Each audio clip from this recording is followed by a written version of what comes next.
Mobiliser les réseaux en faveur de l'égalité femmes-hommes, c'est le thème de la célébration de la journée dédiée à la femme des lignes maritimes.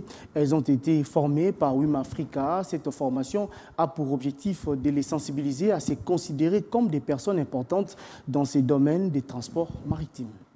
En marge de cette journée, aux lignes maritimes congolaises, armement national de la République démocratique du Congo, les agents féminins étaient en séance de formation dans la salle de réunion du ministère du Portefeuille autour du thème « La mobilisation au réseau de l'égalité du genre » organisé par WIM Africa. À l'ouverture du cérémonial, Madame le directeur général adjoint des lignes maritimes congolaises, Gisèle Mboissiem, a remercié les responsables de WIM Africa pour cette riche formation. Formé pour être utile à l'entreprise, formé pour être utile à la nation. L'LMC a organisé cette journée, c'est pour nous faire honneur, nous la femme de l'LMC, pour que prochainement, nous aussi nous soyons à mesure d'aller donner la même formation que nous aurons ce matin à hier. Alors, de ce fait, je déclare ouvert la journée de formation des femmes maritimes. Merci.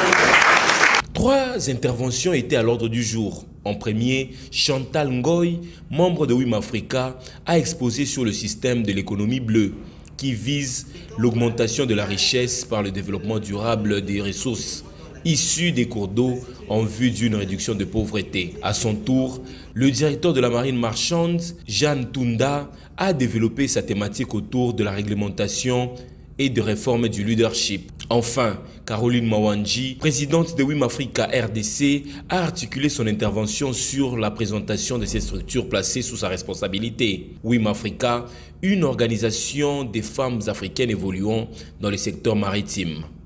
Une rencontre qui s'est soldée par un jeu de questions-réponses entre les participantes et les oratrices. Avec une forte représentativité du personnel féminin aux géants de mer, le directeur général Jean-Claude Mukendimbi-Amonza ne jure que sur l'affirmation de l'île maritime congolaise dans ses prérogatives statutaires et stratégiques de transporteur maritime et multimodal régional au service de la RDC et de l'Afrique.